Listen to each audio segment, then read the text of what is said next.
Jangan pernah menyebut namanya, dan jangan sampai melihatnya. Saat terdengar suara gemerincing, jangan keluar rumah atau sekedar mengintip. Taksi mulai melaju pelan dan berputar arah. Terlihat Melisa sedang memberitahu alamat pada lelaki itu.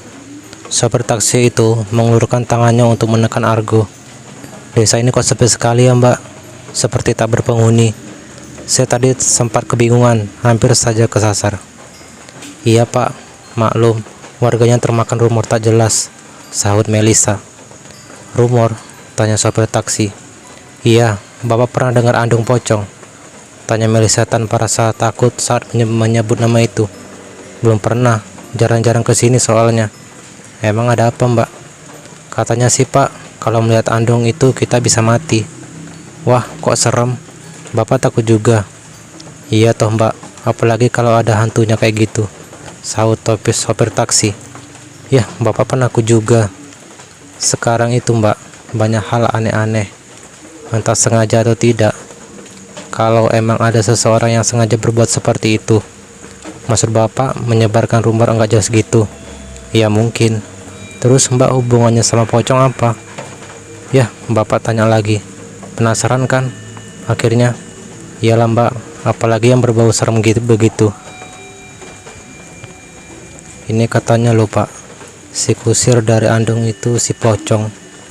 Tiba-tiba sopir taksi itu terbatuk-batuk. Buru-buru tangannya meraih sebuah botol. Dengan cepat dia meneguk air itu hingga hampir belum habis. Belum sampai dia mengembalikan botol di tempatnya, "Pak, berhenti!" teriak Melisa sangat kencang. Sontak membuat sopir taksi itu menghentikan mobilnya mendadak, membuat botol air itu terjatuh dan semburat di bajunya. Kini mobil itu berhenti di tengah area persawahan yang cukup gelap. Hanya ada beberapa rumah yang terlihat tak jauh dari tempat mereka berhenti. "Ada apa Mbak? Sampai tumpah minum saya?" tanya sopir taksi bareng. Raut wajahnya terlihat masam dengan bibir cemberut. "Maaf Pak, jangan marah. Saya tadi seperti melihat sesuatu bergerak di depan mobil. Saya takut Bapak menabraknya." "Saya nggak lihat apa-apa. Mbak terlalu terobsesi kali," sentak sopir taksi itu kesal. "Bukan terobsesi Pak. Masa terobsesi sama pocong? Mending sama Tom Cruise," gerutu Melisa. Kemudian dia mulai menjalankan kembali mobilnya. Sopir itu mencoba untuk menstraster berkali-kali, tapi gagal.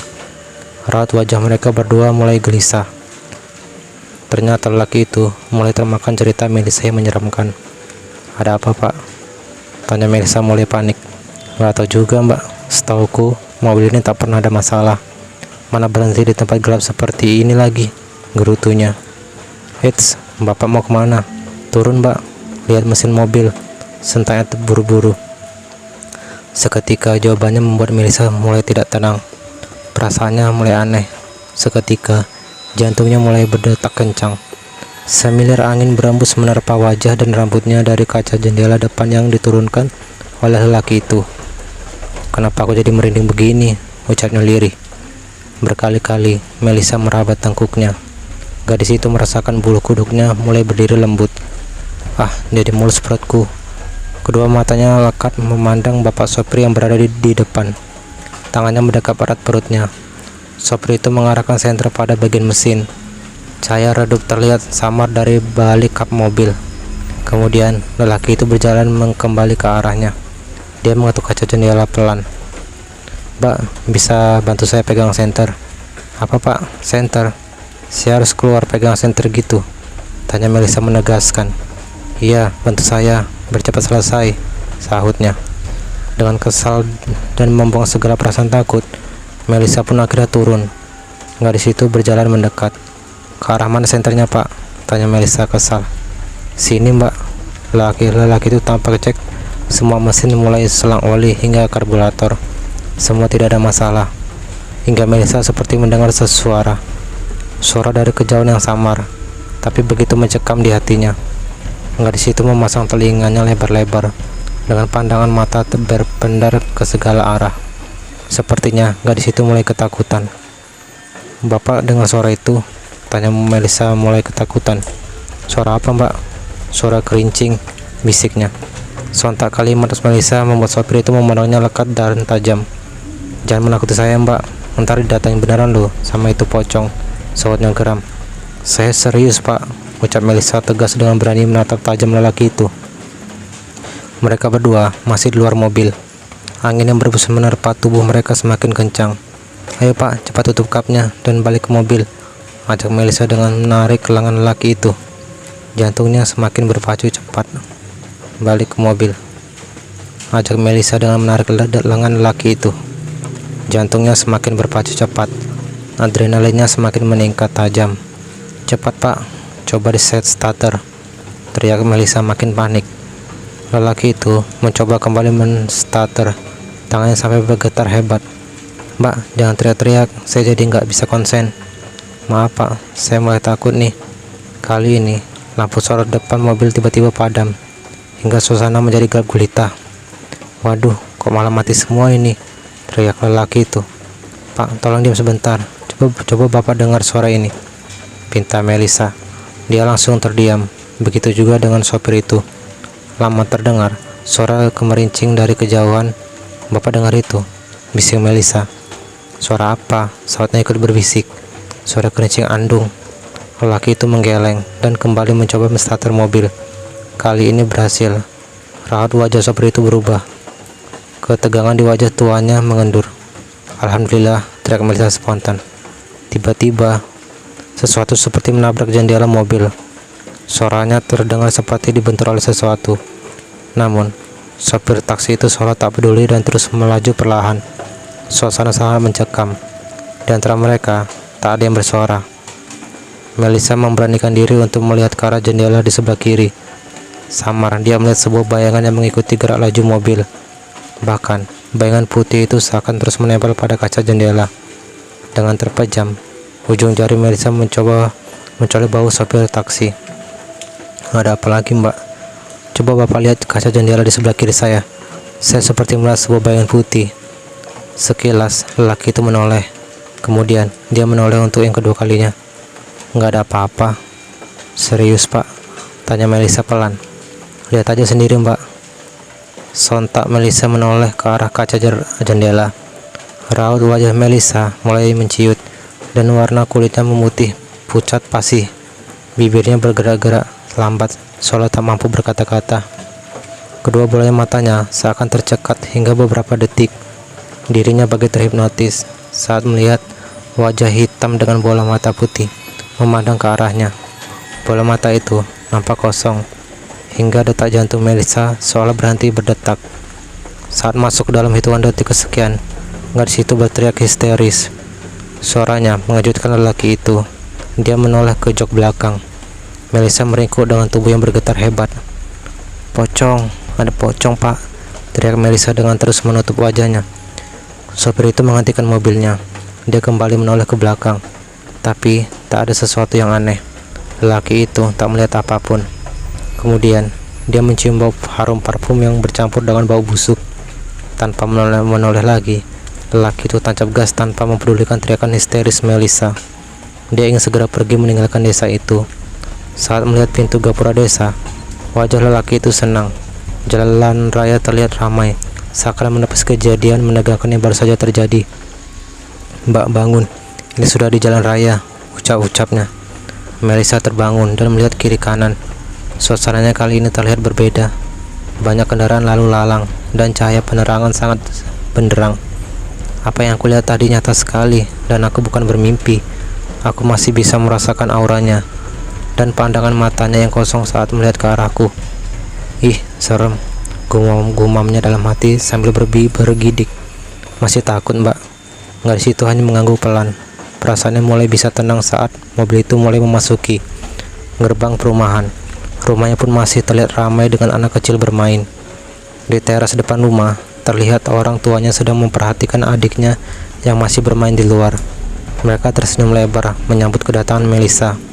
"Katanya mau menginap di rumah teman," tanya Mama. "Nggak jadi Mah. Kok kamu pucat gitu? Apa sakit?" tanya Papa. "Nggak kok Pa, cuman mules." Melisa ke kamar mandi dulu. Gadis itu berlari masuk ke dalam rumah. Dia melempar tas ransel di pundaknya. Rambutnya dia ikat tinggi ke atas dan masuk ke dalam kamar mandi. Berkali-kali gadis itu mengusap wajahnya dengan air. Dia tertunduk beberapa saat, seakan bisa bernafas lega. Kemudian, seperti teringat ucapan Raka tentang Helmi, buru-buru dia berkaca di cermin yang terletak di sisi pintu kamar mandi. Melisa mendekatkan wajahnya perlahan. Dia mulai mengamati detail raut wajahnya. "Aku baik-baik saja, gak pucat seperti papa bilang," ucapnya lirih berbisik. Kemudian, dia melihat bayangan dirinya di cermin, menatap lekat kedua bola matanya yang coklat gelap. Gadis itu seperti terpaku pada dua titik putih pada kedua bola matanya. Dia semakin mendekat dan lebih dekat lagi menatap cermin, seakan ingin melihat jelas titik putih yang terlihat olehnya. Ujung jarinya menggosok pelan. Tepat di kedua titik putih itu berasal, jarinya menyentuh cermin, tepat di bayangan kedua bola matanya yang lebar dan penuh. Nggak ada apa-apa, tapi gadis itu penasaran. Dia kembali mencoba meraba titik putih itu di cermin. Kali ini, dia melihat lebih lama dengan tatapan tajam. Dahinya mulai berkerut. Dia menarik seluruh urat syaratnya untuk berkonsentrasi pada pandangannya. Sontak, Melisa terperanjat saat titik putih itu menjadi sebuah bayangan samar di wajahnya. Wajahnya menjadi gelap, bahkan hitam, dengan dua bola matanya memutih tengah melihatnya dingin. "Wajahku, kenapa berubah? Pocong, pocong!" Melisa berteriak histeris dengan cepat. Gerakan tangan melepas ikatan rambutnya. Gadis itu menarik kuat hingga rambutnya tergerai lurus. Nafasnya tersengal-sengal. Buru-buru dia keluar dari kamar mandi. Sejenak dia bersandar di dinding dengan mengatur nafasnya agar lebih tenang. Teriakan anak kecil bermain tak mampu menghilangkan kengeriannya. Kenapa aku jadi terobsesi dengan pocong itu? Apa dia mengejarku? Seperti teringat akan sesuatu hal, Melisa berjalan ke arah meja kecil di sebelah ruang tamu. Dia menarik pelan kursi kecil. Setelah menarik napas dalam, gadis itu memijit beberapa angka. Tak lama kemudian, terdengar suara. "Halo, assalamualaikum, Raka ya?" "Waalaikumsalam, iya, Melisa. Iya, aku sudah di rumah, baru saja datang." "Kok lama?" Bisa aku telepon lagi kah? Sepertinya pocong itu mulai mengejarku," ucap Melisa lirih. "Hah? Bukannya kamu mau bilang kalau aku nggak percaya hal begituan kan?" "Iya sih. Nggak tahu kah, besok Melah ke rumahku." Oke." Tak lama kemudian, Melisa menutup teleponnya. Dia mengelas napas panjang dan melihat keluar. Papa dan Mama tampak masih asyik berbincang. Dia enggan untuk menceritakan peristiwa yang baru saja dialami ini.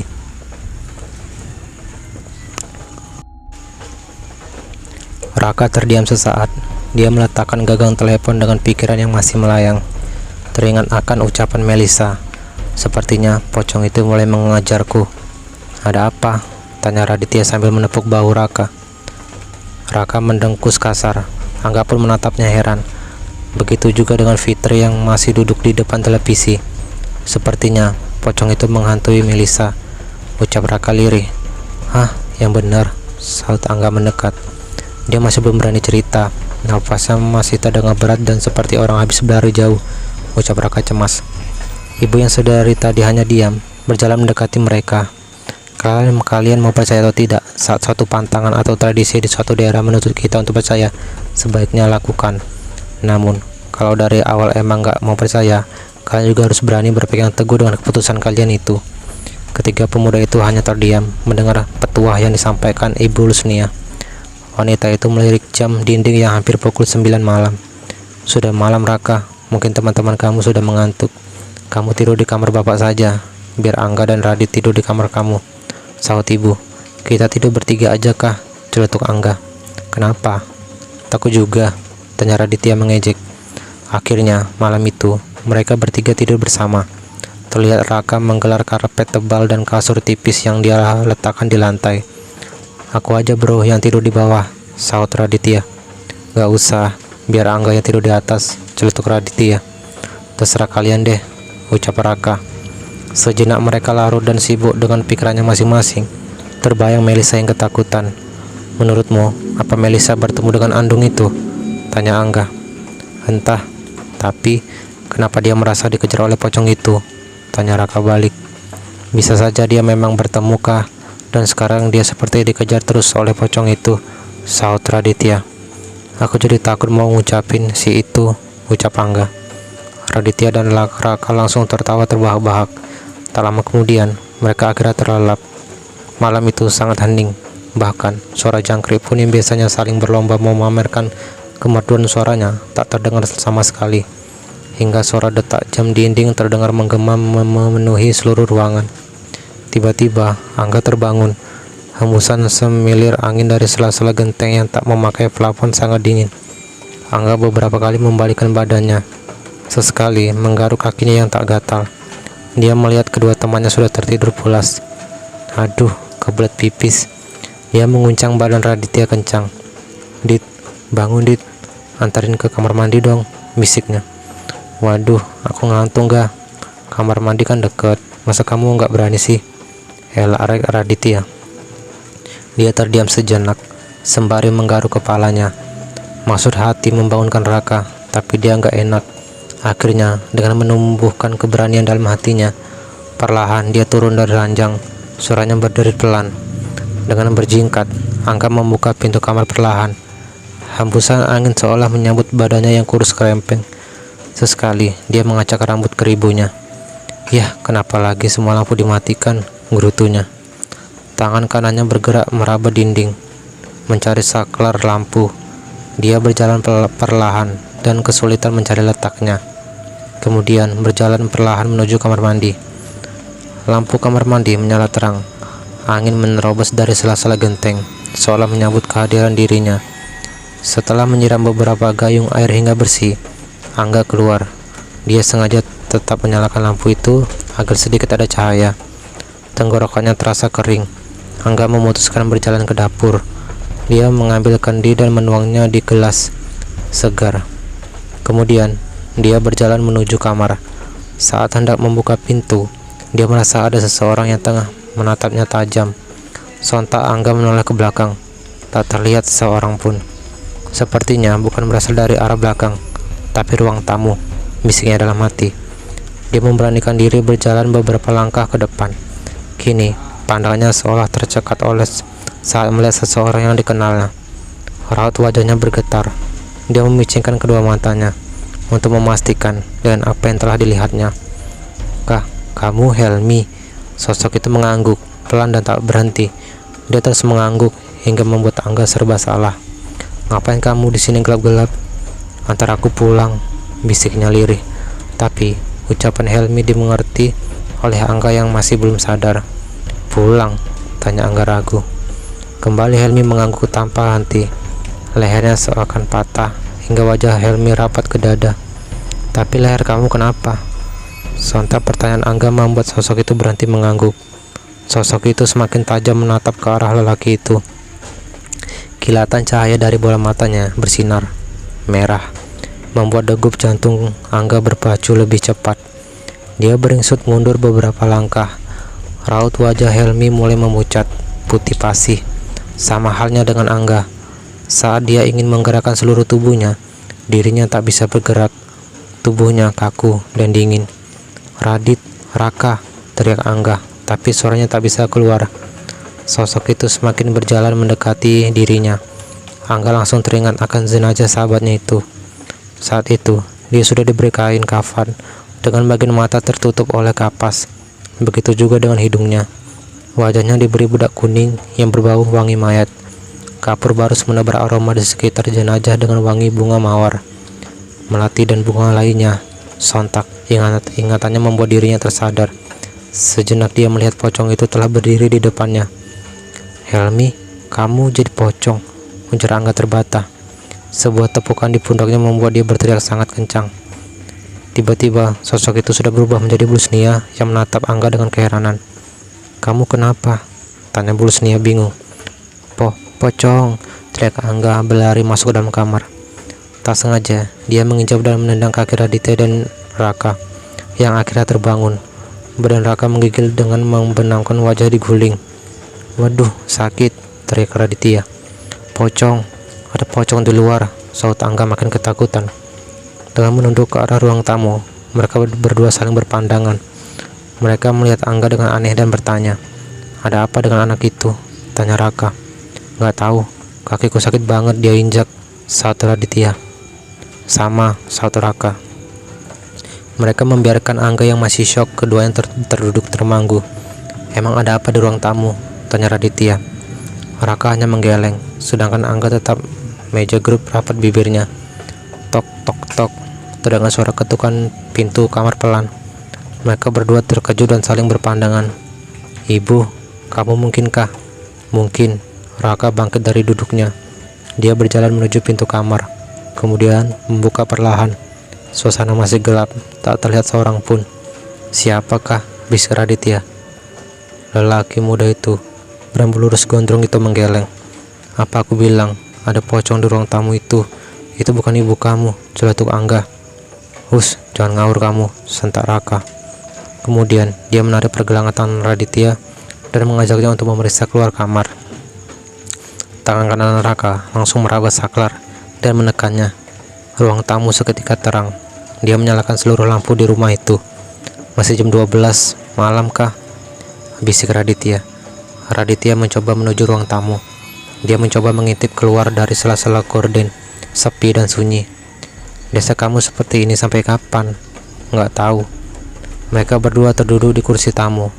Raka menyandarkan kepalanya pada bantalan kursi. Mereka berdua sudah tak bisa tidur kembali. "Suara jangkrik aja lo nggak ada," bisik Raditya. Raka hanya manggut-manggut membenarkan ucapan temannya.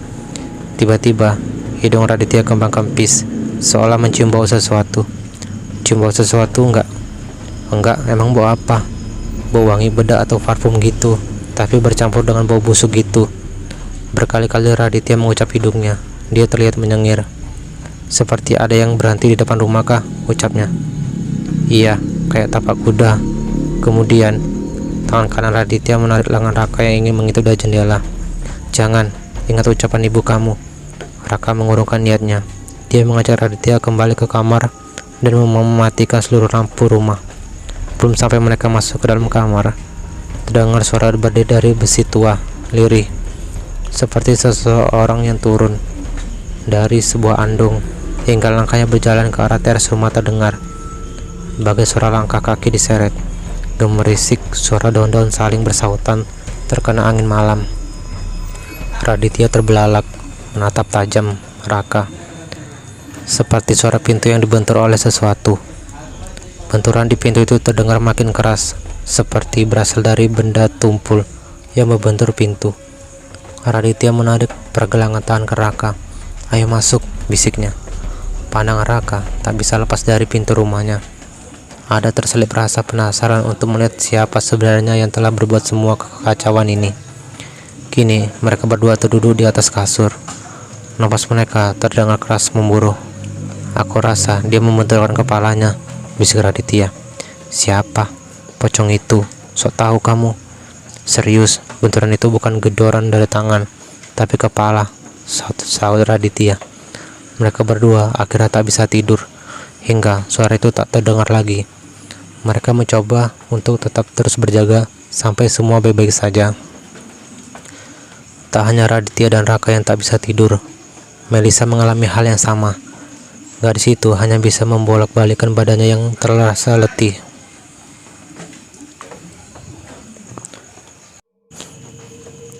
"Melisa sudah tidur," teriak Mama. "Belum, Ma. Kamu nggak makan dulu?" Dengan malas, gadis itu turun dari atas kasur. Dia berjalan menuju pintu kamar dan membukanya sedikit. "Melisa, udah makan, Ma." "Wajah kamu kenapa?" tanya Bu Rahman. "Emangnya kenapa, Ma?" "Kok beda, kayak suram, pucat gitu, nggak ada cahayanya," saut Mama. "Masa sih, Ma?" Buru-buru Melisa berjalan dan duduk di depan cermin. Dia melihat wajahnya biasa saja, tidak ada yang aneh ataupun berbeda. "Kamu mungkin kecapean, Mel. Tidurlah, jangan lupa baca doa."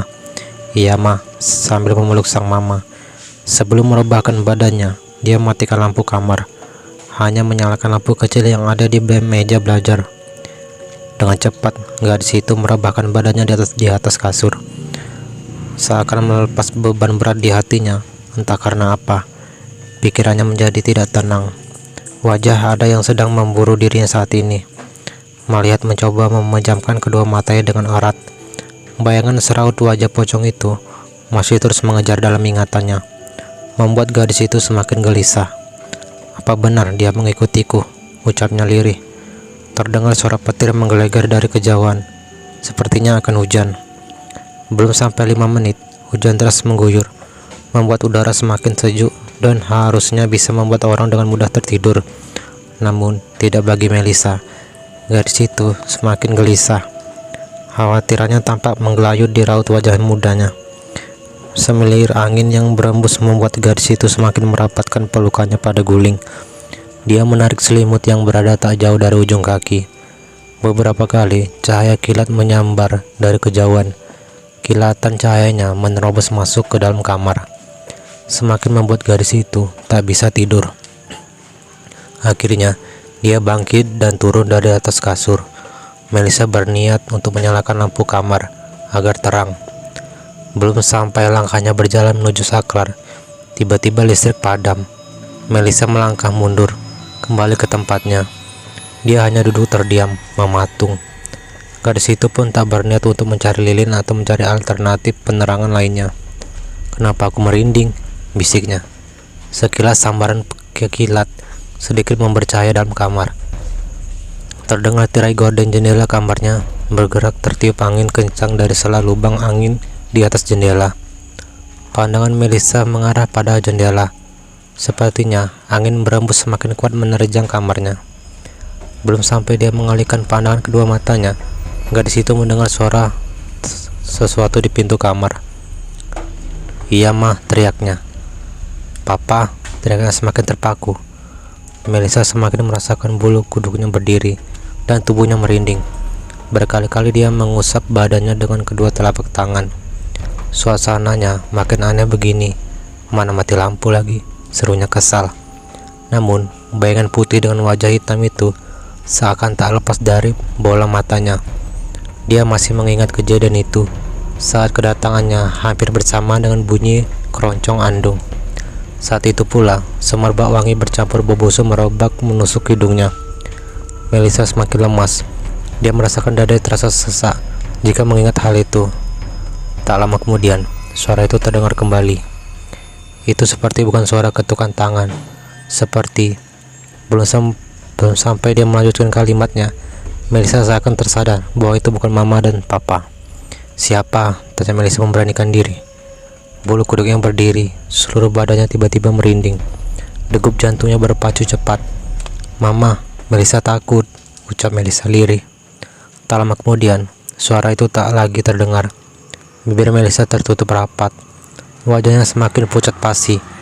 Gurat-gurat ketakutan semakin menghiasi wajah manisnya. "Apa yang suara tadi?" tanya Melisa berbisik. Saat petir menggelegar beberapa kali, sambaran kilat memantulkan cahayanya, membuat Melisa terlonjak. Gadis itu terkejut. Gadis itu terpaku saat melihat bayangan di pojok kamar, dekat dengan jendela yang kordennya terus melambai tertiup oleh angin. Melisa mengucap mata hingga beberapa kali, namun bayangan itu tak juga menghilang. Dia berusaha mengercap dan menutup cukup lama kedua matanya, hingga beberapa detik. Saat dia kembali membuka mata, bayangan itu menghilang. Saat tersadar, Melisa beranjak turun dari kasur, setengah melompat di membuka pintu kamar dengan gerakan yang sangat cepat. Namun, sebuah bayangan putih sudah berdiri di ambang pintu, seolah menghadangnya. Seketika, Melisa jatuh terjungkal. Dia beringsut mundur perlahan, menjauh dari pintu. Semerbak bau harum itu kini mulai menyentuh rongga hidungnya. Seketika, Melisa memencet hidung dan mencoba berteriak kencang.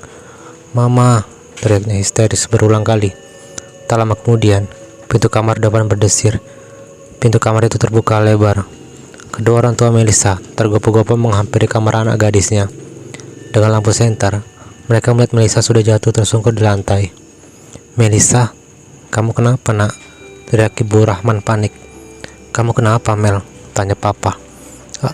Ada pocong, mah," tunjuk Melisa ke arah pintu kamar. "Hus, jangan ngawur kamu," sanggah papa. "Meli nggak bohong, pa. Dia awalnya berdiri di pojok kamar, saat Melisa membuka pintu. Dia sudah berdiri di sini, cetus Melisa. Ketakutan. Gurat ketakutan itu belum memudar, malah semakin tampak di wajah Melisa. Kini wajahnya lambat laun terlihat semakin pucat pasi. Kedua orang tuanya terdiam saat mendengar penjelasan anak gadisnya. Mereka merasa aneh. Sejak kedatangan Melisa terlihat berbeda dari biasanya. "Tuh, mama cium nggak bau anak?" ujar Melisa. "Bau anak?" tanya mama. "Iya, bau wangi dicampur bau busuk." "Nenek papa bau?" "Nggak ma, cuman bau hujan." "Serius ma, Melisa cium bau itu sekarang?" Rengek menangis. "Ma, biar Melisa tidur kamar kamu temani." Wanita itu mengajak Melisa untuk kembali ke tempat tidurnya. Dia mencoba menenangkan anaknya. "Sebenarnya kamu dari mana sih, Mel? Kok kayak orang habis kesambet begitu?" Melisa nggak berani cerita sekarang, mah. "Kenapa?" "Karena saat ini dia ada di sini." Penjelasan anak gadisnya membuat dirinya pun merinding. Tiba-tiba bulu kuduknya ikut berdiri. Wanita parubaya itu terlihat merabat tengkuknya. "Ya sudah, tidurlah, biar mama yang jagain kamu," ucap wanita itu sambil mengelus rambutnya. "Tapi mah, Melisa nggak bisa tidur." "Cobalah nak, jangan lupa baca doa," tegur Bu Rahman. Dari kejauhan, Melisa seperti mendengar suara yang tak asing lagi baginya. "Mama dengar itu?" "Dengar apa sih, Mel?" "Suara itu mah, kerincing, bisik Melisa ketakutan. Dia merasakan rambut di ujung kepalanya berdiri tegak. Kepalanya bagai ditekan kuat hingga membuat Melisa merasa kepalanya semakin berat. Pandangannya, matanya mulai nanar. "Mah, Melisa pusing. Mama ambilkan obat ya." "Jangan mah, Melisa takut. Ada suara itu." "Suara apa toh, Mel?" "Suara andong pocong mah." "Hah, andong pocong?" Wanita itu terdiam, seakan mengingat sesuatu. Papa. Lelaki itu berjalan tergopoh memasuki kamar. Dia sangat terkejut dengan teriakan istrinya. "Ada apa, ma?" "Melisa, pa," kata dia mendengar suara andong pocong. Lelaki parubaya itu tertegun. Dia tak mengerti maksud istrinya. Dahinya berkerut tegas. Sekian detik, lelaki itu hanya bisa termangu tanpa terucap sama sekali. "Andong pocong, ma," bisiknya lirih. Seraya beringsut mendekati sang istri, Bu Rama mendongak ke arah yang masih terpaku. "Papa nggak paham, mah. Apa itu?" "Sepertinya Melisa kesambut, pa. Besok kita bawa dia ke orang pintar." "Kenapa mama bisa punya pikiran seperti itu?" "Jangan terlalu mendramatisir, pa. Ini serius. Cerita tentang andong pocong itu lagi santer saat ini. Kemarin di PKK, ibu-ibu banyak cerita. Citusa nggak mau kalah." "Oke, mah, tapi sekarang Melisa harus dibawa ke rumah sakit segera," sahut lelaki itu. "Ya sudah, mama berkemas dulu. Dita dibangunkan aja, pa. Jangan ditinggal." "Iya, pa. Biar papa jaga Melisa." Tak lama kemudian, mereka berunding. Listrik menyala. Mereka terkejut melihat kondisi fisik anak gadisnya. Keadaan kamar berantakan dan basah. "Melisa, kamu lupa ya nggak tutup jendela kamar?" "Ma, bergesernya nanti aja. Lihat Melisa makin pucat. Cepetan." "Iya, bentar, pa." Wanita itu berjalan menuju jendela dan menutupnya dengan rapat. Dia mengambil kain pel dan membersihkan air hujan yang masuk. Bukan Melisa main buka pintu jendela, tapi dia, ucapnya lirih. "Mah, badannya panas banget dan menggigil," cetus Pak Rahman. "Ya sudah, pa. Kita bawa ke UGD saja. Mama sudah siap," ajak mama. Papa Melisa langsung mengeluarkan mobil dari garasi. Kemudian mereka juga mengajak adik Melisa yang telah tidur lelap. "Mah, Melisa takut," teriaknya histeris dengan mata tertutup rapat. "Iya sayang, kita ke rumah sakit ya, biar kamu cepat sembuh," ujar Bu Rahman menenangkan. Pak Rahman mengeluarkan mobil. Buru-buru dia menggendong Melisa yang semakin lemah. "Mah, bantal," teriak Pak Rahman. "Iya, pa." Mereka bergegas membawa Melisa ke UGD, rumah sakit terdekat. Selama dalam perjalanan, Melisa terus mengigau. "Mah, takut. Ada dia, mah. Papa, cepetan. Badan Melisa makin panas nih, Pak, teriak Bu Rahman dengan kecemasan. Palu dingin membasahi sekujur badan Melisa. Selimut tebal tak mampu menghilangkan rasa dingin yang menyerang Melisa. Buruan, Pak, gemetar gigi Melisa sampai terdengar. Saling berbenturan gigi atas dan bawah. Sudut bibirnya sampai berdarah karena terlalu kering. Mobil itu mulai memasuki halaman rumah sakit. Bergegas Pak Rahman memarkir mobilnya di depan UGD. Buru-buru dia meminta bantuan pada seorang petugas keamanan untuk membawa kursi roda. Beberapa perawat datang menghampiri mereka yang panik. Dengan sigap, mereka langsung membawa dan mendorong kursi roda masuk ke dalam ruang UGD.